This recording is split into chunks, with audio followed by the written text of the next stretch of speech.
Halo everyone, welcome back to S3 Bola. Bagaimana game week 10 kalian? Semoga sangat-sangat baik. Meskipun banyak banget ya hasil-hasil yang tidak terduga kemarin ya. Leicester kalah gitu ya. Dan seperti biasa, kita di episode ini kita akan bahas highest lowest dari kita berempat. Dan nanti kita akan ada review dari game week 10 secara tim dan player. Dan dari Q&A yang sudah masuk dari kita semua ini banyak banget yang bahas tentang Manchester City, aset, Pep Roulette gitu ya. Nah, mungkin kita akan bahas lebih ke big scope-nya karena kita akan ngomongin diferensial kalau gitu kan. Kenapa diferensial? Karena ternyata ada something dari Manchester City aset ini yang berhubungan dengan diferensial. Nanti kita bahas ya. Dan terakhir nggak lupa kita akan bahas tentang planning game week 11. Dan tentunya akan tetap ada Mbak. Ya, itu aja untuk episode kali ini. Nah, ada announcement juga bahwa game week 11 itu deadline-nya tanggal 5 Desember. Tapi subuh ya. Itu berarti ulang tahun Tony dong. Disebut lagi. Ulang tahun Tony dong. Hari Sabtu subuh ya. Dan kita masih ada Champions dan Europe. Jadi teman-teman jangan lupa kalau ini masih ada midweek match ya buat tim dari Chelsea, MU, City, Liverpool, Arsenal, Spurs, dan Leicester City. Dan November sudah berakhir, guys. Mohon maaf, gue tidak bisa menusuk ke top 10. Nama Tony hilang. Hilang nama Tony. Ya, congratulations buat Last Hit Outtake Manager untuk menjadi Manager of the Month di S3 Bolik di bulan November. Jadi buat teman-teman yang namanya ada di sini, tolong kontak kita melalui YouTube, Instagram, atau Twitter supaya kita jadwalkan ya. Jadi kita akan prioritaskan adalah yang tertinggi, manajer tertinggi yang dan akan yang kontak kita, yang akan kita jadwalkan interviewnya. Oke? Nah, itu aja paling. Kita mulai aja gimana, Pen? Yuk. Udah siap ya? Soalnya the highest Evan. Waduh.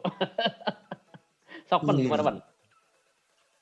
-8 karena akhirnya minggu kemarin gue jual Zaha, jual Saiz dan jual Jimenez. Jual Saiz yang nggak akan main, beli Cancelo yang ternyata juga nggak main. Nggak main juga. Ya tapi lagi-lagi di situ juga Cancelo di slide termasuk yang gue silang ya. Cuma yang gue pengen bilang gini sih. Di Twitter tuh waktu Cancelo gak main banyak yang marah-marah gitu, yang gak marah-marah lah, tapi ya memang gue juga kesel lah itu si Pep itu kan suka tahu-tahu ganti-ganti pemain aja kan. Tapi gini, banyak banget yang quote, apalagi di Indonesia gitu ya, yang juga dapat input dari manajer-manajer luar, FPL itu maraton bukan sprint, FPL itu maraton bukan sprint. Ya, setuju. Tapi yuk kita berpikir kalau itu tuh nggak cuma quote doang, tapi memang kita main seperti itu gitu loh. Cara bermainnya gitu ya. Iya, kalau lu beli Cancelo minggu ini dan pengen minggu ini langsung hasil juga, itu nge-sprint lu, betul kan ya? Itu kan jarak dekat. Tapi kalau lu memang mau maraton, ya misal nih, gue beli Cancelo buat 8 game week, 9 game week. Yeah. Dan gue juga nggak buta lah gitu. Oke, 8 game week, 8-8-nya return. Paling 8 game week bisa return berapa sih? 5, 6 gitu ya. 5 udah banyak sih sebenarnya. Itu udah banyak banget ya, bisa return 4 juga udah lumayan kan. Jadi, kalau misal minggu ini gak return, ya udah, nggak apa-apa memang. Ya ini maraton gitu ya. Gue tuh awalnya slow start gitu. Tapi yang penting sampai akhir gue bisa finish juga apa enggak gitu. I see. Cancelo keluar masuk Masuaku. Ini juga salah satunya lagi masalah. Tapi anyway, game ini gue ketolong karena gue punya Wilson dan punya Vardy yang ada sisi beruntungnya juga ya. Gue punya Wilson tuh dari 2 game week lalu karena gue pengen ahead of the curve gitu kan. Sekarang orang-orang pada mulai ngomongin Wilson nih. Gue udah punya Wilson dulu, gue udah ahead of the curve. Walaupun sialnya, yang namanya sial itu nggak terduga ya. Kalau sekarang Newcastle, kan lagi ada isu-isu nih. Kita record tuh hari Selasa ya. Hari Selasa ini ada berita kalau Newcastle satu squad self-isolation gitu. Ya itu sial aja, gue udah berusaha ahead of the curve, orang udah mau beli. Postpone itu kan nggak bisa ngomong ya. Tapi lawan Villa ya. Tapi belum tentu postpone ya. Harusnya enggak ya, harusnya. Ya. Terus lawan Villa, kiper gue Martinez pula gitu kan enggak bisa main pula gitu ya. Jadi kalau itu benar postpone lu langsung hilang 3 pemain ya berarti ya. Ya. Tapi sejauh ini yang gue post adalah gue beli Bruno. Kemarin ini waktu jual salah gue beli Bruno itu oke banget sih Bruno ini.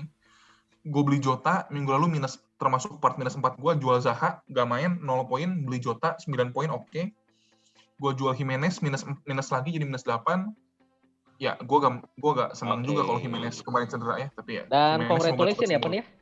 Kaptennya hasil ya, meskipun 1 assist ya. Ditunggu-tunggu sampai akhir-akhir, ya Allah, stres nonton Vardy ini. Kapok sih, gue gak mau lagi kaptennya pemain yang main hari Jumat atau Senin. Kalau Jumat gagal tuh weekendnya panjang, kalau Senin tuh kayak antisipasinya terlalu lambat. Kaptennya kalau nggak Sabtu Minggu aja lah kayaknya main. Oke. Gitu lah kurang lebih. Dan the lowest di antara kita adalah Evan. Gimana, Van? Saatnya Akhirnya ini berkebalikan nih. Ketuker ya. Gak hoki. Oh, nggak hoki. Apanya nggak hoki, Van? Mane saya golnya dianulir. Robo saya asisnya teranulir. Everton tiba-tiba jemblok. Iya, benar. Leicester juga tiba-tiba kebobolan 2 ya. Tiba-tiba sama Fulham. Seekor Fulham bisa ngebobol 2 kali. Dan gue lihat ini Evan itu punya defense suwe semua sih. Aston Villa sama West Ham. Worst outcome kan dua-duanya kebobolan. Terjadilah. Gue berharap 0-0 gitu tuh. Ya salah satu harusnya clean sheet gitu ya. Dan kemarin kalau nggak salah yang corner taker itu bukan Cresswell ya. Harus yang ngambil, tiba-tiba yang ngambilnya Bowen. Bowen. Tapi seenggaknya lu punya transfer bagus lah. Jota masuk kan. Gue tuh berusaha tidak minus, Pak. Sekalinya tidak minus malah jadi lowest. Mending saya minus tapi highest. Oke deh kalau gitu. Sip. Kita udah dapet highest dan lowest, dan tentunya kita akan coba kita ulas game week 10 kemarin. Bagaimana secara statistik. Gimana, Pen? Defensive stats. Oke. Bagi-bagi dulu ya defensive stats-nya. Ini data statistik game week 10 kemarin. Ya, beberapa kita nonton juga tapi nggak semua. Di situ yang gue lihat adalah nama-nama yang kita udah sebut sebelumnya di atas. MU di atas, Chelsea di atas, City di atas. Minggu lalu juga kita sebut ya, City itu udah mulai bagus. Jadi kalau beli nggak harus attackernya, bisa defendernya gitu ya. Itu tetap di atas. Jadi walaupun MU kebobolan 2 sama Southampton, lagi-lagi banyak banget tim yang kebobolan sama Southampton padahal XG-nya kecil karena James Ward-Prowse memang set piece-nya bagus gitu ya. Tapi terlepas dari itu sebenarnya kan kemarin mah MU kerasukan Ole, kemasukan Fergie. Akhir-akhir Olehnya gini-gini, tiba-tiba menang. Tapi dari si pertahanan sebenarnya nggak begitu bermasalah sih mereka kalau kata gue. Ya kalau delivery set piece susah ngomong. Tapi Chelsea, MU, City lagi-lagi di atas. Yang gue agak bingung sekali ini tuh Newcastle. Newcastle bisa di atas. Tapi ternyata kalau gue lihat lagi, ya ternyata lawannya juga Crystal Palace. Crystal Palace-nya juga serangannya akhir-akhir ini jelek, terus tanpa Zaha juga. Jadi yang gue rasa Newcastle di atas gak akan lama sih. Mungkin game ke depan balik lagi ke bawah. Yang gue bingung tuh sebenarnya di bawah itu ada tim-tim yang kita nggak expect ada di bawah. Itu ada Southampton, ada Leicester, ada Liverpool, West Ham. Kalau West Brom kan kita udah expect di bawah ya. Everton juga akhir-akhir ini memang berkurang. Nah, West Brom itu yang gue pengen tandainnya, di situ gue kasih tanda target. Karena kemarin West Brom tuh lawan Sheffield United. Tim yang golnya paling sedikit musim ini. Tapi goal attempts in the box conceded-nya West Brom lawan Sheffield tuh 18. Jadi tiap 5 menit sekali Sheffield tuh berhasil nendang ke gawang West Brom. Dan big chance conceded-nya 6. Berarti tiap 15 menit sekali tim sekelas Sheffield tuh punya big chance ke gawang West Brom. Tapi menang 1-0, jadi ya. Tapi ya maksud gue West Brom tuh udah ditarget banget gitu ya. XG lawan Sheffield ya, maksudnya dengan dua tim yang defensifnya sangat-sangat jelek dari statistik, diaduin West Brom tuh tetap lebih jelek gitu ya. Tetap lebih jelek lagi. Iya. Jadi terus lebih jeleknya tuh jauh lagi, kebobolan 3 gitu. Jadi ya ke depan-depan nih ya, game ke depan lawan Crystal Palace mungkin nggak menarik ya, tapi setelah itu kan lawan Newcastle, ada Callum Wilson. Setelah itu lawan Manchester City. Setelah itu lawan Aston Villa, ada Jack Grealish, ada Oli Watkins. Setelah itu lawan Liverpool. Nah, itulah kita pakai aset-aset penyerang kita buat target West Brom. Gitu sih kurang lebih dari statistik. Alright. dari defense. And Yuk. nextnya kita coba cek attacking-nya. Tadi udah defensifnya. Nah, attackingnya ini gimana nih, Zo? Mantap. Leeds ada di atas tuh expected goals-nya. Ini adalah Leeds yang kita kenal. Dan Bamford Expected. itu menyumbang 6 shot ya. Bamford sendiri 6 shot. Itu dia untuk Leeds ya, dia bikin 5 big chance itu bagus banget. Lawannya Everton soalnya. Lawan Everton ya. Dan Tapi hanya gol 1. Leeds golnya banget. cuma 1 ya. Sama sih ya, West Brom juga gitu ya. Sama. Cuman sayangnya sial aja gitu ya Sheffield-nya ya. Itu udah 18 shoot in the box gitu kan. Betul. I see. Terus di sini Wolves juga kayaknya udah mulai balik. Wolves udah mulai main pakai 4-3-3 ya kayaknya ya. Iya betul. 2 game terakhir udah 4-3-3. Aha. Dan cuman Jadi sayangnya ya, ada ini ya kejadian yang tidak kita pengen dengar padahal ya. Ya mau gimana lagi ya, namanya sepak bola pasti ada insiden. Raul Jimenez cedera parah ya kayaknya ya. Karena retak tengkoraknya. Dan sebulan expected out. 1 bulan ya. Expectednya 1 bulan ya. Jadi Yakin ya kita lebih lihat sih, nih. Yakin lebih tengkorak lu Iya. retak tuh gak mungkin sebulan sih. Kita harus lihat Wolves tanpa Jimenez siapakah yang akan menggantikan. Jadi ini menarik banget sih. Menarik karena pilihan pemainnya sekarang jadi murah-murah semua. 6 ke bawah semua, ada Podence, Neto, Fabio Silva. Iya, betul. Terus di sini ada beberapa yang menarik yang ditandain pakai tanda tanya. Itu di atas itu attacking ada Sheffield. Tapi di bawah ada Liverpool ya. Ini kebalik ya kayaknya ya. Southampton. Liverpool sama Sheffield kebalik nih biasanya. Iya, ada apa dengan tim-tim ini ya? Padahal Liverpool main semua loh. Dan lawan Brighton. Ya, lawan Brighton lagi. Dan untuk tim sekelas Liverpool yang biasanya salah aja berapa shoot sendiri ya kan? Kemarin salah cuma 1 shot. Iya, cuma 1 shot aja. Dan Jota juga cuma 2 shot sih, 1 on target tuh. Jadi untuk soal tim Liverpool cuma 6 shot dalam 1 pertandingan ya mungkin ada efek dari defendernya mungkin. Bisa jadi, tapi defendernya sendiri Robo sama Milner tuh kayaknya masih bagus sih untuk. Iya sih, betul.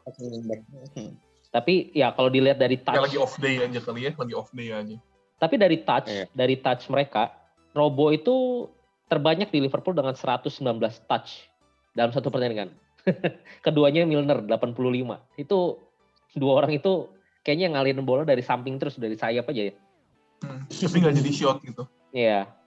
Dan ya kita nggak usah aneh sih kalau Tottenham paling bawah karena seperti biasa Mourinho kan manajer defensif ya. Kalau lawan big team itu pasti defensif tuh, main counter attack. Kemarin juga gitu kan. Udah 2 game berturut-turut loh. Lawan City sebelumnya juga gini kan. Ya. I see. Ya, betul. Tapi minggu depan lawan Arsenal bisa aja. Nah, Oke. Who knows ya. Udah gak usah bertahan lagi, ajar. Bisa aja. Oke, kita lihat playernya deh. Wow, nama-nama yang tidak asing ya untuk kuping para. Ini yang asing malah. Ini asing, man. Enggak, tidak asing. Buat orang-orang yang main yang asal, ini tidak asing karena mereka pasti pilih pemain ini. Kalau buat kalian yang serius pasti aneh. Kenapa nama-nama ini ada di atas? Coba. Tanda tanya banyak sekali.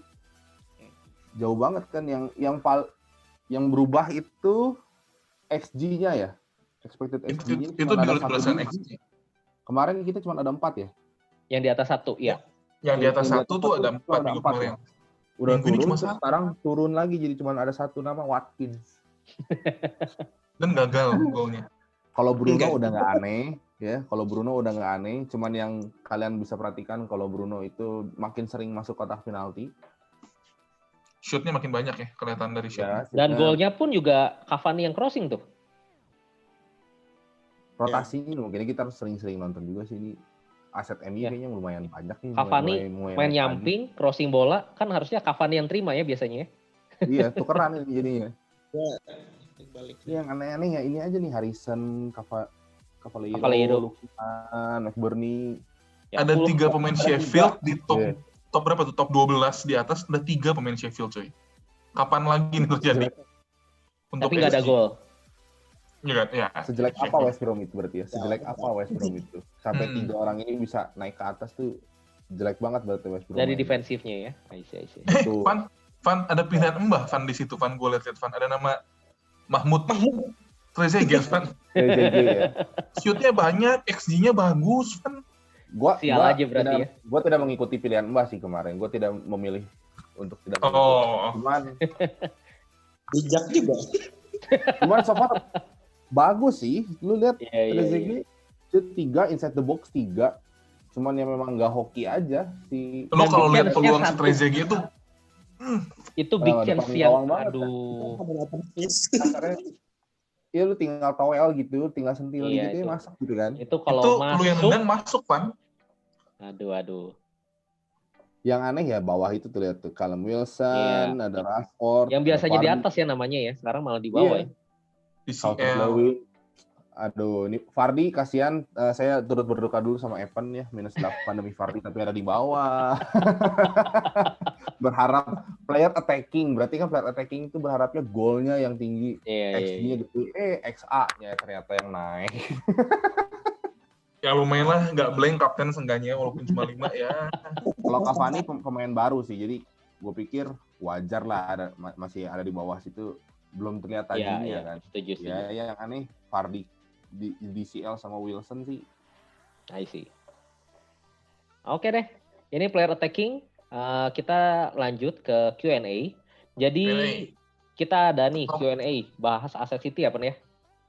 Ya, jadi ada beberapa, sebenarnya banyak banget sih yang nanya tentang aset City. Ya pastilah ya, setelah minggu di mana City menang 5-0, tapi orang yang nggak punya aset City, rankingnya nggak apa-apa, yang punya aset City rankingnya malah turun gitu kan ya.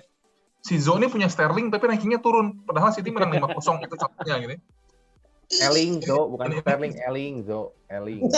Ya sama, gue juga, gue -8 beli Cancelo, tapi City menang 5-0 clean sheet, tapi gue gak dapat poinnya juga gitu ya. Ya, itu makanya banyak yang nanya. Kenapa sih banyak yang nanya itu? Coba kita maju satu lagi, Ton. Jadi waktu kita nyiapin ini, kita mikir nih, kenapa sih orang-orang pada penasaran sama City? Menurut gue ada 2 faktor. Yang pertama adalah jadwal. Kalau kita lihat di sini, jadwal City 6 game ke depan, 3 home, lawan Fulham, lawan West Brom, lawan Newcastle. Itu kan lu pasti berangan-angan pengen dapat poin banyak ya dari situ ya. Kita berharap De Bruyne dapat penalti, Sterling hat-trick, apapun lah itu.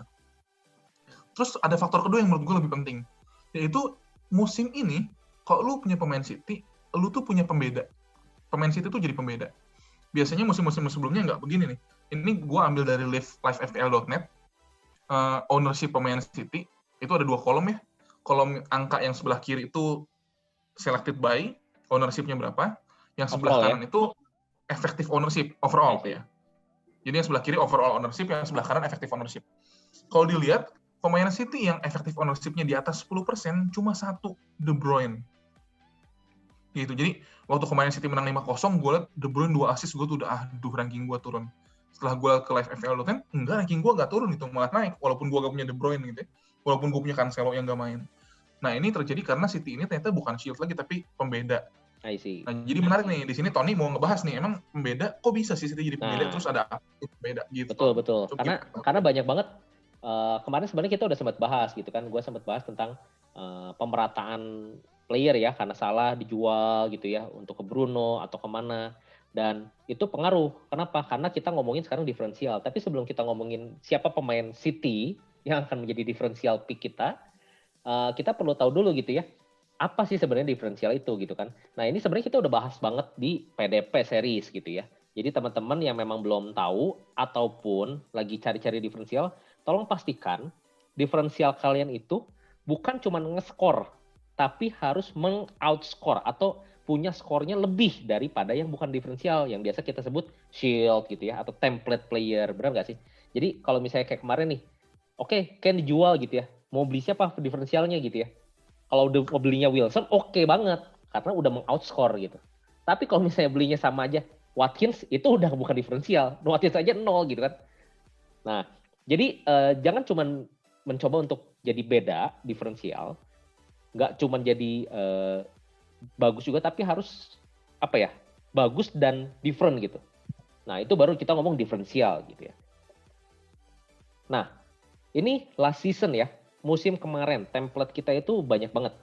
Ada TAA, De Bruyne, Bruno, Salah ini mungkin setiap tim kita bisa dapat 4-4-nya nih. Karena kan Bruno waktu itu nggak mahal ya, hanya berapa ya? 8 ya? 8 kan, dan De Evan Bruyne itu juga beli 9,5. dari 8 bisa sampai 9 kan gitu. Jadi Awal-awal 7,5. 7,5 ya? 8. Bisa dapat semua kan. Bruno. Jadi dan kalau dilihat setiap game week efektif ownership mereka itu di atas 80%. Bahkan bisa sampai 100% lebih. Kenapa? Karena dikaptenin. Jadi kalau misalnya kalian last season itu nggak punya pemain ini bahaya. Karena banyak banget pemain yang player-player punya pemain ini gitu ya, manajer. Nah, kalau season sekarang gimana? Season sekarang itu beda banget sama season kemarin. Paling tinggi itu adalah DCL. Itu pun nggak nyampe 80%, hanya 78%. Jadi kalau misalnya teman-teman lihat, ini kemarin pas ini game week 10 nih. Ini game week 10 ya. Ya, data Ada game week 10 DCL, doang. ada Son, Kane, Bruno. Kebayang nggak waktu game week 2, Son dan Kane ngejabret, itu kan Son sama Kane kan tinggi banget ya. 80-100% kan. Tapi sekarang udah mulai merata lagi. Kenapa? Karena udah dijualin dengan pembelian premium aset yang lain gitu kan. Bruno, Vardy gitu kan. Nah ini mulai merata nih, kita lihat. Dan ini poinnya juga gue bisa bilang minggu ini hampir menjadi minggu yang dengan average terendah ya. Karena game week 3 itu 43 poin, sekarang 44 poin. Ya beda tipis sih. Kenapa? Karena banyak pemain-pemain yang dimiliki oleh manajer tidak menghasilkan. Nah, apa hubungannya dengan diferensial ya? Ini kalau kita ngomong diferensial biasanya selalu ngomong overall selected buy-nya kecil, di bawah 10% gitu ya. Ini kita bisa lihat De Bruyne yang tadi udah sempat dibahas 22%, itu pun bisa jadi diferensial. Efeknya kan nggak ngefek kan ke Evan gitu kan. Dan ke Gojo itu nggak ngefek sih gitu. Mane pun juga sama, Mane pun juga diferensial sebenarnya. Cuman kan nanti kita bahas kenapa Mane jadi diferensial ya. Ada Sterling. Terus ini Ton, satu lagi Ton, ya. Kalau boleh, mungkin kita lihat kadang-kadang 22% De Bruyne, 22% agak diferensial gitu ya. Tapi sebenarnya kalau kita mikir sebaliknya, 22% manajer menggunakan De Bruyne biar dapat poin. Tapi ada 78% manajer yang nggak punya poinnya De Bruyne. Kita bisa mikirnya kayak gitu kan ya? Mikirnya dibalik gitu ya. Berarti masih ada 78%. Itu 78% itu sekitar berapa juta tuh? Dari 4 juta. 5 juta orang yang nggak dapat poin De Bruyne gitu. Jadi itu tuh pembeda banget. 20% tuh pembeda banget. Oke. Nah, ini adalah template yang gue bikin. Custom ya ini guys. Ini gue mau membagi dari premium, ada 3 biji. Ada mid price, ada 5 orang, 5 pemain ya. Apa kategorinya? Premium adalah di atas harga 9,5. Kalau mid price itu dari 6,5 sampai 9,5. Gue kategorinya gitu. Dan ini gue lihat dari tim kita masing-masing ya. Jadi gue ada 3 premium, ada 3 mid. Evan ada 2 premium, ada 5 mid. Ini 7 pemain nih. Zo 3 premium, 2 mid. Dan Evan 2 premium, 3 mid. Ini semua kita beda loh. Strukturnya kita semua beda. Dan kita bisa lihat total poin mereka di game week 10 ya. Evan itu benar-benar maksimum. 50 poin itu dari premium dan mid price-nya. Tapi Zo cuma dapat 15 dari 5 orang. Itu rata-rata cuma 3. Berarti cuma kayak main udah. Dan kalau misalnya kita lihat dari total price-nya, dari harga-harga pemainnya, Evan itu 7 pemain itu dengan harga 59. Gua doang 6 orang itu 54. Evan sama Zo lebih kecil. Kenapa? Karena mereka cuma 5 pemain. Nah, ini penting banget teman-teman. Kenapa? Karena ini pengaruh ke price structure kalian. Jadi saat kita milih diferensial, kalian harus pertimbangkan dengan price structure nih. Jangan sampai saat kalian buang, terus kalian nggak bisa beli lagi yang lain dan price structure kalian malah jadi kacau gitu. Nah, setelah kita lihat yang tadi, apa ngefeknya ke diferensial? Ternyata saat kita kombinasikan efektif ownership-nya, pengennya sih efektif ownership ya, cuman kita keterbatasan data. Jadi ini overall selected ya. DCL ditambah Son ditambah Grealish itu 10%. Ini Evan punya ya? Itu ya. Jadi yang paling atas tuh punya gua, kedua. Nah, kedua Tony, itu gua. Gua itu 2,25%. Ketiga itu Zo 1,79%. Ngomong-ngomong, orang bisa ngerti guys cara baca itu gimana ya? Kalau itu disebut DCL plus Son plus Bruno plus Grealish, berarti dari semua manajer di dunia Harus yang punya punya 4-4-nya. DCL dan punya Son ya dan punya semuanya, itu ternyata cuma 10% lebih sedikit daripada yang punya De Bruyne satu orang. Kebayang gitu ya? lebih bacanya. Ya lanjut. Jadi, nah, DCL sama Zone Bruno, Jota itu Evan ya. Nah, kemarin gue request juga, tolong cariin data dong untuk combine-nya. Vardy, De Bruyne, Bruno. Itu ternyata 1,65% lebih dikit daripada yang punya Zo. Punya DCL, Vardy, Salah, Bamford. Nah, kenapa sih ini? Karena next game week-nya itu mereka punya fixture yang menguntungkan ya. Terus gue coba ganti lagi, jangan Bruno deh. Coba Salah. Vardy, Salah, De Bruyne. Cuma 0,83%. Itu dikit banget orang yang punya tiga-tiganya. Padahal tiga-tiganya tuh pemain kayaknya banyak banget yang punya ya. Tapi nggak tiga-tiganya gitu ya. Punya satu, punya dua. Terus gue coba cari lagi. Coba jangan Vardy. Mungkin kan Vardy lebih dikit nih pemainnya. Coba ganti ke Kane. Salah. Sorry. Salah kan banyak banget tuh yang punya. Coba ganti ke Kane. Ternyata lebih dikit lagi. Nah, apa yang kita bisa dapat kesimpulannya adalah pertama, seperti yang dibahas, goal dari diferensial itu adalah untuk meng-outscore yang tidak diferensial, berarti yang template. Nah, di musim ini tuh banyak banget opsinya guys. Kalau kalian nih ngomong, De Bruyne itu udah template gitu ya, banyak orang yang pakai. Coba kalian kombinasikan dengan Vardy dan Bruno kalian, itu jadi diferensial. Jadi diferensial itu bukan cuma pemain, tapi kalian bisa punya template combination.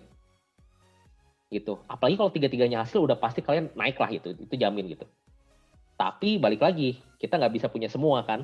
Nah, opsinya apa? Opsinya di game week 11 ini adalah pasti orang-orang akan jual Salah, jual Kane karena fixture-nya nggak menguntungkan. Jimenez gitu kan, karena cedera. Son karena fixture-nya juga. Zaha juga karena kemarin COVID ya, tapi mungkin udah ada yang turun juga, atau mau ganti lagi, atau bahkan James Rodriguez. Karena James Rodriguez ini nggak kenapa-napa, tapi turun loh harganya. Berarti banyak banget orang yang jual. Nah, ini gue bikin opsi, ada 3 biji. Kenapa 3 biji opsi? Karena opsi pertama itu adalah yang lagi booming. KDB, Vardy, sama Mahrez. Opsi kedua, itu yang di bawahnya, tapi atau price-nya setara. Jadi Bruno, DCL, Wilson, Mahrez, Jota gitu ya. Nah opsi 3 itu sebenarnya untuk kalian pertimbangan take hit. Misalnya Son ke Jota. Kalian punya duit lebih kan? Berarti kalian akan take hit untuk satu lagi nih. Dinaikin misalnya dari Zaha ke Mahrez gitu. Nah seperti itu sih sebenarnya. Jadi untuk bikin diferensial juga kalian harus punya planning. Planningnya bukan cuma 1 game week, 2 game week. Karena tadi kita udah sempat ya ngomong FPL itu adalah maraton ya. Nah, ini gue kasih tips saja. Kalau dari gue, key match dari game 11 itu dari Chelsea, Leeds, Liverpool, Wolves, sama West Ham, MU. Gue rasa kalau kalian mau pakai diferensial, kalian bisa lihat di sini juga. Kenapa? Karena saat salah satu match, contoh Chelsea nih. Chelsea attack itu kan akan lawan Leeds defense. Jadi saat Chelsea attack-nya gagal, Leeds defense pasti naik. Itu tuh udah diferensial. Karena kalian akan mengalahkan, bukan cuma ngambil poin dari Leeds defense, tapi kalian akan mengalahkan dari orang-orang manajer yang punya Chelsea attack. Kebayang nggak? Jadi double gitu. Sama, begitu juga dengan West Ham sama MU. Kalau ini lebih ke saling attack. Kalau misalnya salah satu clean sheet, kalian udah pasti ngalahin yang pemain punya aset Bowen, Fornal, Antonio gitu. Kalau misalnya ternyata MU-nya clean sheet gitu kan. Jadi kalian bisa lihat juga untuk comparison di fixture match di game week itu gitu. Nah, kita balik lagi. Gimana? Aset City-nya mau siapa nih? Udah tahu diferensialnya gitu ya. Gimana Pen menurut lo? Oke, jadi tadi Tony dijelasin ya sebenarnya buat diferensial tuh lu nggak perlu lah nyari pemain yang ownership 1% gitu ya.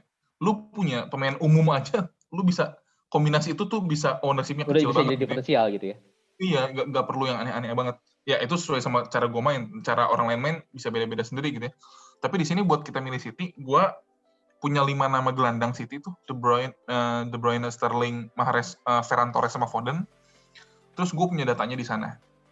Yang paling penting buat gue kalau soal City itu bukan dia sehebat apa sih, tapi dia sesering main apa gitu ya. Percuma kalau dia hebat tapi kagak main juga ya. Zo udah merasakan banget nih punya Sterling 5 game week. Oke, jadi gini, itu yang buat gue baris paling penting itu yang paling atas, yaitu minutes played. Jadi itu ada 2 angka, yang pertama sama yang di dalam kurung. Yang pertama itu adalah menit yang dia mainin dari 810 menit yang tersedia buat City selama musim ini.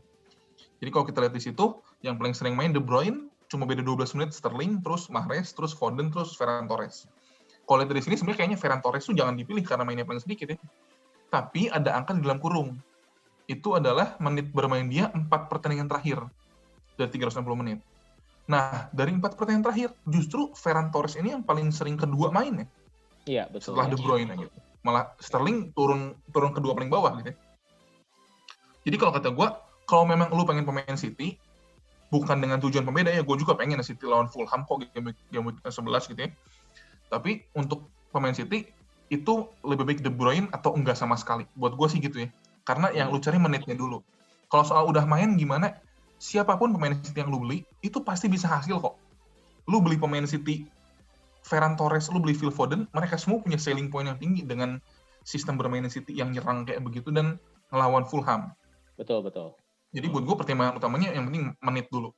Kalau lihat menit ya udah De Bruyne atau enggak sama sekali. Buat gue sih gitu ya. Terus yang berikutnya back. Itu tadi gelandang. Kalau back itu yang di bawah-bawah buat kalian yang nggak tahu itu dari kiri ke kanan tuh itu Aymeric Laporte, Benjamin Mendy, Ruben Dias sama Joao Cancelo ya. Lagi-lagi yang gue bilang, lu beli back City, lu harus siap-siap di nggak cuma back, lu beli pemain City, lu harus siap-siap di roulette. Bermainlah dengan pola pikir ini long run, ini maraton gitu. Itu jangan jadi quote doang. Lu harus terima, lu pengen pemain City saat dia meledak poinnya tinggi, lu harus terima juga pemain City saat poinnya jelek. Pepnya mulai gitu ya. Itulah keadilannya Pep Guardiola gitu ya, lu nggak bisa ngomong lagi gitu. Kurang lebih gitu. Jadi itu sih dari gue. Nggak tahu kalau dari kalian bertiga soal beli pemain City ini, kalau kalian bisa beli siapa? Gue tadi De Bruyne atau enggak sama sekali? Ya kalau gue sekarang posisinya beda karena gue udah punya Foden gitu. Jadi gue juga udah punya Cancelo. Nah gue pengennya triple cap langsung, nggak triple captain ya, maksudnya triple attack gitu ya. Triple attack ya gue pasti masukin De Bruyne gitu ya. Kalau gue, karena gue udah punya Fodennya. Zo, ada rencana City? Yang menarik Zo sebenarnya, karena Zo udah punya Sterling. Tahan Zo, kaptenin Zo Sterlingnya. Aduh, udah 5 game week gila, aset 11,5 poin nggak nyampe 10, 7 poin dari 5 game week. Mantap. Rata-rata 2 aja enggak ya? Gue pengen banget De Bruyne sebenarnya, cuma ya berhubung harganya udah naik gitu ya. Gue masih tahan Sterling sih. Kasih kesempatan satu lagi ya. Satu lagi karena lawan Fulham aja. Oke. Evan nggak tertarik? Tidak, belum tertarik. Ya so far gue selalu pakainya Foden sih. Jadi ya kita lihat aja nanti. Oke. Alright, planning. Ya, total poin gue 586, overall ranking turun 5.000. Nggak berbeda jauh ya? Berarti. Jadi antara ya? Kalian ya. Dan ini tim gue. Jadi sebenarnya kalau dilihat dari tim doang, sebenarnya gue nggak perlu transfer sebenarnya. Cuman emang kalau kita planning untuk beberapa game week ke depan, gue sepertinya harus transfer dan harus minus gitu. Karena pertama Fornals itu gue tahan 1 game week kemarin, gue berharap ada hasil ya, at least 1 assist lagi, ternyata enggak. Dan sekarang lawannya MU agak sulit buat gue untuk percaya MU bisa kebobolan banyak. Apalagi formnya lagi naik ya. Jadi kemungkinan Fornals akan out. Salah dan Ken atau Ken itu gue pengen out juga. Kenapa? Karena untuk mengejar transfer yang lagi happening, yaitu De Bruyne sama Vardy. Jadi kalau itu ya gue mungkin minus 8. Ini baru planning sih ya. Jadi gue harus tahan dulu sampai benar-benar last press conference keluar. Cuman ya kita lihat nih. Kalau misalnya ternyata oke, Ken bakal gue tahan dulu sih 1 game week. Cuman problemnya adalah apakah Ken, nah kita tadi udah sempat bahas ya diferensial, apakah Ken akan meng-outscore Vardy yang lawannya Sheffield gitu kan. Dan untuk Fornals sendiri gue akan pilihnya antara Jota atau Ward-Prowse. Kenapa Ward-Prowse? Karena Southampton punya fixture yang lumayan oke ke depannya. Kapten antara Bruno atau De Bruyne. Kalau memang gue jadi masukin De Bruyne, gue pasti masukin kaptennya De Bruyne sih. Expected point. Kalau gue nggak transfer, gue mungkin 45-an lah. Tapi kalau gue transfer minus 8, gue pasti expect-nya 70 harusnya. Next.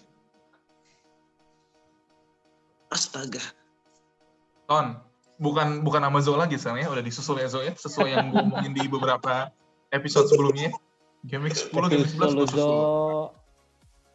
Ton, sekali lagi Ton, lu minus 8 gue susul minggu depan Ton. Ya iya, karena lu cuma beda 3 poin sama gue. Iya, betul. Anyway, buat game week depan, ini adalah squad gue sebelum gue transfer apa-apa. Rencana awalnya itu udah yakin banget tuh, Son keluar masuk De Bruyne. Udah yakin banget tuh awal-awal tuh. Sekarang jadi ragu. Karena Wilson lawan Aston Villa ini, Newcastle Aston Villa kalau sampai nggak jadi, gue bilang 3 toh. Sebenarnya Wilson tuh pengen banget sih gue juga sih, karena Newcastle fixture-nya bagus ya. Cuman dengan adanya seperti ini, gue rasa kita harus nunggu press conference sih. Early transfer benar-benar sangat-sangat tidak dianjurkan ya. Iya. Jadi gini, kalau sampai ternyata Aston Villa lawan Newcastle itu jalan dan Grealish, Martinez, dan Wilson semuanya main fine-fine aja, transfer gue adalah Son ke De Bruyne. Dan, nah itu Aston Villa Newcastle jalan, dan David Moyes di press conference-nya West Ham nggak bilang kalau dia akan merubah sistem. Jadi buat kalian yang nggak tahu, West Ham ini sebelumnya 3-4-3 terus, dengan Masuaku di 4-nya, di wingback kiri. Semalam waktu lawan Aston Villa, mereka babak kedua rubah sistem jadi 4-2-3-1. Masukin Ben Rahmat. Yang dikorbanin Masuaku. Gini, kalau Masuaku nggak dikorbanin dan Grealish, Martinez, Wilson main, itu tadi Son ke De Bruyne, tapi kalau sampai mereka ada yang terganggu, maka Son akan gue biarin lawan Arsenal, nggak akan gue kejar De Bruyne. Kapten gue antara Fernandes atau Vardy, terus yang nggak benernya ini yang gue benerin. Kemungkinan Masuakunya. Tapi ya itu manuver gue cuma di sekitar situ-situ aja. Selama semuanya baik-baik saja, dan Tony minus 8, minggu depan waktu planning gue duluan. Expected point? 60 kali-kali lebih tinggi lah. 60 ini. 60 ya. Oke. Next, Zo, total 570 poin, beda 13 doang sama Epen. Doang. Loh, kita pertama di game week awal beda berapa sama lu? Zo, ranking lu digitnya nambah 1 Zo kayaknya Zo. Mau beli HP juga gue, emang kok Evan doang yang beli HP. Ya, gue belum melakukan early transfer karena memang udah belajar dari kesalahan. Belajar dari kesalahan. Gue pengen banget ngeluarin Sterling. Di bench gue juga ada Saka, gue pengen banget ngeluarin Saka. Jangan. Ya Saka boleh lah, Sterling jangan. Week ini tuh Sterling, aduh. Kaptenin Sterling, Zo. Ini game week-nya lu kaptenin Sterling. Zo, kata gue kaptenin Vardy. Gue mah gini Zo, gue mah ngasih tahu Zo. Ini tuh kompetisi walaupun kita satu channel. Yang lagi pengen nyusul lu dan sudah tercapai, tiba-tiba bilang kaptenin Sterling. Nah jangan. Nah itu. Ini main kaptenin ya Vardy. Lu punya Vardy, kaptenin dong. Away. Gue pengen kita semua overall ranknya bagus. Gue pengen kita naik bersama. Kalau kita mau naik bersama, kita timnya semuanya sama. Poin kita bakal sama terus sampai akhir. No. Itu bukan cara masing-masing. Itu bukan cara masing-masing. Apa lu kira-kira, emang kita ngikutin apa? Beli pemain aneh Jordan Ayew gitu, semuanya beli Jordan Ayew gitu kan? Kayak gitu. Oke. Gue tuh telat banget ngeluarin Sterling. Gue pengen banget ngeluarin Sterling udah sejak 3-4 game week lalu. Cuma gue masih tahan karena ngeliat fixture-nya tuh sebenarnya masih oke. Gue masih menanti nih kapan nih Sterling meledak ya kan. Ternyata nggak sampai. Gak ada Aguero, Zo. Manajernya meledak. Selama Sterling itu rekor kalau lagi ada Aguero. Bener. Zo, jadi nggak ada yang lu mau keluarin nih? Gue masih save transfer karena kebetulan gue setelah dilihat lagi musim ini gue udah minus sekitar 36 gitu. Jadi gue nggak bisa take hit lagi, gue harus simpan transfer ya. Next week gue punya 2 transfer, jadi nggak perlu take hit lagi. I see. Dan kapten? Kapten salah. Vardy. Zo, kaptenin Sterling, minggu depan kita berdua nyusul Tony, percaya sama gue. Lu kaptenin Sterling, minggu depan Tony ketiga. Satu-duanya gini, kita. So, pantang balik. Kalau sampai Sterlingnya nggak hasil, udah dikaptenin, apa konsekuensi dari Evan yang menyarankan? Gimana kalau lu menyarankan kapten yang harus Evan ikutin juga? Benar. Nggak jadi. Udah, sok gimana lu? Oke, next. Pan, lu. Nih, udah dikasih gede nih layarnya nih. Gede Waktu ya? pokoknya paling gede aja. Screenshot gue gede beda Kan sendiri. sesuai digit overall rank. Ton, Iya. lu typo, Ton. Si Evan potensial transfer in Chris Wood udah punya dia, Ton. Iya juga. Si kayu itu. Bentar. Typo lu. Gue pause. Gak apa-apa, lanjut aja. Recording now. Ya, Van, gimana Van? Yang lu Van? Masih aman sih gue juga sebenarnya. Gue cuman butuh ngeluarin satu yang tanda merah aja itu. Barkley. Ya, kemungkinan gue bakal masukin Barnes karena kalau kalian perhatikan Leicester away-nya itu selalu menang gede dibanding home. Ya kemarin home tuh, lagi home tuh. Ngaco kan lawan Fulham kayak begitu. Makanya I see. Barnes oke lah. Wood dipertahanin tuh karena Everton defense-nya lagi buruk. Nggak tahu. Kita lihat. Kemarin gue tidak mengikuti kata Mbah. Mungkin yang ini gue kalau masuk akal gue akan mengikuti. Oke. Karena gue juga tidak yakin dengan Wood ini. Kemarin hoki aja. Expected. Standar. Lu nanya gue bakal selalu jawabannya 50. Oke, 50. Berarti rank lu di situ terus gitu. Iya, kalau kan tiap gue ngomong 50 juga tiap gue minus tiba-tiba 60 lebih, 70, 80. Kalinya nggak minus 30 ya. Kalinya nggak minus 30. Nah, makanya gue mending minus. Oke deh, kalau gitu coba kita dengerin kata Mbak. Luas. Halo Mbak. Kenapa? Piye kabare? Pusing.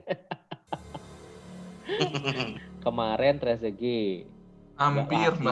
Ya hampir sih. Oke lah. Ya, itu belajar lah. Namanya saya bilang kan belinya Mahmud. Udah punya suami, jangan diambil lah. Siap. Cuman tolonglah bantulah. Teman kita ini si Evan ini satu ini. Dia 4 juta terus. Itu kalau dicicil terus. Dia nyicilnya dua. Bayarnya bayar handphone sama bayar saya. Jadi, itu terus uangnya. Oh, iya boleh. Jadi pemain untuk game week 11 siapa? Game week 11 ini dia itu rival dari Liverpool. Rival dari Chelsea dong. Zack Everton Fred. Bingung ya? Wih, itu nama panjangnya. Zack Everton Fred Adams. Adams. Oh, ini Wikipedia-nya banyak ya, Simba ya. Kemarin Mahmud loh, sekarang Everton. Gua aja nggak tahu loh nama penyanyi Adam siapa. Hebat juga si Evan ini. Mbah. Bukan Evan, Mbah. Apa Evan? Pelanggan. Oke deh, thank you Mbah. Semoga hasil ya. Halo Van. Ketawa lu. Mute mulu. Adams nih, bakal lu transfer nggak nih? Masuk sih budgetnya. Ya iyalah, masuk banget ini 5,9. Kalau kata gue oke sih sebenarnya, karena Southampton kan fixture-nya oke ya. Ings udah balik belum sih Ings? Kalau dari expected return-nya itu tanggal 7, sedangkan Southampton itu mainnya tanggal 8. Cuman kan ya kita nggak tahu lah ya, bisa langsung main atau enggak. Biasanya. Ya, tapi nggak ada Ings juga, bagus kok dia kok sama Walcott duet lumayan si Adams. Iya, so far ya supplier dari Ward Pros oke sih. Pilihan Tony tadi kan. Ya kalau siapa tuh kita Ward Pros sama Adams lu masukin, kita saling menghasilkan. Ya kan biasa kita harus punya defense ya. Berdua Tony ya. Harus berdua sih kita lawan Evan ini satu. Oke. Thank you ya semua. Apa? Thank you guys, itu episode kali ini. Pokoknya semua pertanyaan kalian Q&A kita masih tampung terus. Dan pengumuman mungkin karena kita ke depan ada game week-nya kita berurutan ya, kayak mulai jadwalnya agak mepet ya, Boxing Day. Jadwalnya agak mepet, jadi mungkin kita akan memberikan video dalam bentuk yang lebih singkat dan lebih padat dari biasanya. Ada penyesuaian jadwal juga mungkin ya. Dan mungkin Mbah akan libur. Gitu. Kita kasih cuti dulu lagi cuti Natalan. Mbah aja Natalan. Bingung ya? Apa dulu? Oke, kita masih tunggu Q&A pertanyaan dari kalian. Kita akan jawab semuanya. Boleh di YouTube, boleh di Instagram, boleh di Twitter, semuanya. Kalian bisa cek di deskripsi di bawah. Oke? Tetap support kita, like, comment, share, dan good luck guys.